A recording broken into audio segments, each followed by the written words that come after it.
Okay, ito na po yung part 2 ng ating update dito sa stall number 14, Aqualand Alley, Cartimar, Pasay City.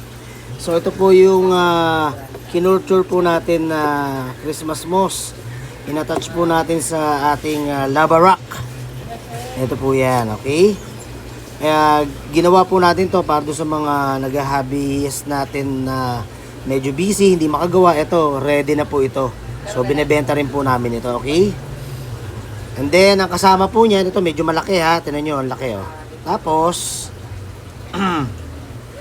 andito po yung mga maliliit na mga lava rocks na kinapitan din po natin ng mga Christmas moss. Ayan. So, yan po yung mga kinurture po natin. So, ready na po ito. Bibili nyo na lang, ipoposition nyo na lang po sa inyong aquarium. O, nagpa-price range po tayo ng mga gantong ng ating mga lava rock na may Christmas moss. Meron tayong 35, 50, may 150, 100. So, depende sa laki ng rocks po. Ano? Alright. So, kung sino man na may mga gusto ng mga gantong naka-prepared na, ilalagay na lang sa aquarium. Available po dito. Okay. Okay, balik tayo dito. Meron din po tayong mga tinatawag na mystery snail, yung apple snail. Ito po yon. So, depende rin po sa laki ang presyo ng ating mga apple snail. Meron tayong 4 for 100, may 3 for 100 hanggang 50 to 40 pesos. 40 pesos to hanggang 50 pesos po mga ano natin. Ang mga apple snail po natin. So, iba-iba ang pricing po. Depende po sa size din po. And then, sa mga naghahanap naman po ng mga bamboo shrimp, ayan, meron din tayong mga bamboo shrimp. Silipin natin din sa ilalim. Ayun, yung bamboo shrimp po natin. Ayan, nakatago. Teka, tabi natin itong nagbabubbles para makita nyo po. Ayun, yung mga bamboo shrimp po natin. Ayan, malalaki. So, ang sukat ng ating mga bamboo shrimp, may more than 1.5 inches hanggang 2 inches or more than 2 inches po ang size nila. Medyo malabo, no? I-close up natin. Ayan. Ayan ang mga bamboo shrimp natin. Okay. So, mga bamboo shrimp po natin, tinatawag nilang filter feeder. So, lagi nakatambay po yan sa mga filter system po ninyo kung saan bumabagsak ang mga tubig, tsaka sa mga sponge. Okay. Mostly, kinakain po nila is mga microorganism po. Secondary food nila yung mga algae naman po. Pagka wala na masyadong microorganisms, yung algae naman po ang kinakain po nila. At meron pa po tayo dito sa ilalim. Hello po, ma'am. Sa ilalim, tignan pa natin yung mga bamboo shrimp natin sa ilalim kung meron pa. Ayun, yun. O, ilan na lang po. Ayun, nagtago na yan. Ayan ang mga bamboo shrimp natin, ha. So, safe po sa mga fish, sa mga fishes. Ito nga sa akin, meron akong female beta. Let lang ng female beta natin, no. Ayan, o. Ayan, binibenta rin po yung female beta natin na yun, HMPK. Ayan. So, yung mga bamboo shrimp po natin, nagpa-price range po tayo ng 100, 150 hanggang 250 pesos po. So, ayan. Tignan natin dito sa likuran. Alam ko, meron pa dito eh. Ayun o, yun o. Kulay orange, malapit na po siya mag-molt. Pagka ganyan po ang kulay ng ating bamboo shrimp, malapit na po yung mag-molting. Okay? Anyway, lipat naman po tayo. I hope na-appreciate nyo po itong pinakikita ko. Ayan. Okay, lipat tayo. Ayan, meron po tayong mga Ember Tetra. Ang mga Ember Tetra nga lang po natin medyo maliliit. Ito po ay I think nasa 3/4 inches lang po. Nasa 3/4 inch. So more or less than more than 1/2 inch or less than 1 inch po. Ayan ang mga Ember Tetra po natin. Ang price range po natin dito ay nasa 40 tsaka nasa 50 pesos po. Okay? O, panik naman tayo dito sa taas. Ito naman po ang ating mga Neon Tetra. So, same size lang po sa Ember Tetra, no? More than half inch or less than 1 inch po ang ating mga Neon Tetra.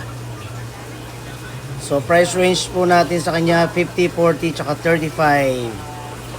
Okay, yan po ang ating mga Neon Tetra. Dito naman sa kabila ay ang Survey Tetra. Price range din po niya is 35, 40, tsaka 50. Okay, so yan ang ating mga Survey Tetra. Yun nga lang, medyo mas malalaki Survey Tetra natin. More or less less than nasa 1 inch po. More or less than 1 inch po ating Serpay Tetra. Ayan, talo naman tayo dito. Ito naman po tinatawag nating mga Emerald Rasbora. Kaya sa may mga naghahanap ng Emerald Rasbora, iilan na lang po ang ating Emerald Rasbora. Close up pa natin. Ang sukat din po niya, medyo maliit din po ha. Nasa ano lang to, more than half inch lamang po. Ayan ang Emerald Rasbora. Schooling fish din po ito. So price range po natin sa kanya 50 tsaka 65. Okay? Alright. Ito naman ang ating mga Coolie Loach. Coolie Loaches, mga bottom dweller or bottom cleaner din po ito. Mga microorganism eater din po, mga leftover food, at kung ano na pang pwede makain nila sa ground po ninyo. So ito po parang dwarf eel. Ang maximum size lamang po nito ay more or less than nasa 5 to 6 inches. Yan. So ngayon, ang available po natin, ang sukat nila ay more or less than 2 to 2.5 hanggang 3 inches po ang haba nila ngayon. Mga bottom dweller po ito, Coolie Loach po. Mga Coolie Loach. Ang tawag namin din yan, barangay tanod, kasi po mahilig mag-ikot sa aquarium yan, lalo na pagpatay na ilaw. Gala ng gala sa paligid ng aquarium po nila. Ninyo po yan, okay? Alright. Sa mga naghahanap naman po ng mga anubias, yan, available po ang mga Barteri anubias po natin. Ayan o. Ayan. Nakapat pa po siya. Medyo malalago po yung anubias natin. Ito tinatawag na Black Mini. Yan po yung anubias natin na Black Mini. Kapamilya ng mga Nana Petite. Maliliit lang po itong mga anubias natin na ito. Kung sino naghahanap sa inyo ng Black Mini na anubias, yan, available po. Ito pa po yung isa. Oh. Tapos ito pa po yung Barteri pa rin po natin. Ito pa po yung Barteri anubias natin. At dito sa loob, napakarami po natin mga anubias plants. Yan po. Yan, available pong lahat yan. May jade leaf, Barteri, and yung sinabi ko nga kanina na Black Mini, na Nana Petite. And then, meron pa rin po tayo dito ng Java Fern na narrow leaf. Narrow leaf Java Fern, medyo may kaliitan po siya, no? Hindi po siya yung malalaki. And then, ito pa po yung Java Fern pa rin po natin. Yan. At ito naman po yung tinatawag nilang long leaf na Java Fern, yung pinakamalalaki. Mas mahaba po siya. Yan o, mahigit isang dangkal po yan, matataas po siya. Yan, siguro mga nasa 8 hanggang 10 inches po ang taas niya ngayon, o more than 10 inches po yung height nitong long leaf Java Fern. Yan po siya, okay? So now, ang mga presyo po ng ating mga Java Fern tsaka mga anubias po, ang price range po niya, alam niyo naman yan, medyo may kamahalan po. Nasa presyo po tayo dyan ng mga nasa 380, 450, 550 up to 600 pesos. Okay? Pinanggit ko po yung price. Basta pagdating niyo po dito sa shop, pwede naman natin pag-usapan niya kung hanggang saan ang kaya namin ibigay na discount po sa inyo. Alright. So ito, pakita ko po yung ibang mga aquatic plants po natin. Meron po tayong water wisteria. Meron tayong pennyworth. Ayan, malalaki yung pennyworth po natin. Ito naman po mga ambulya. Ayan, daming ambulya. Sino naghanap sa inyo ng mga ambulya? Tsaka pennyworth, meron po tayo. Ito, water sprite. And then, ito, rotala rin po ito, na nag-transition na po siya. And then, meron tayo, tinatawag na parrot's feather, Dorsagitaria, red, tinatawag natin Ludwigia red tea.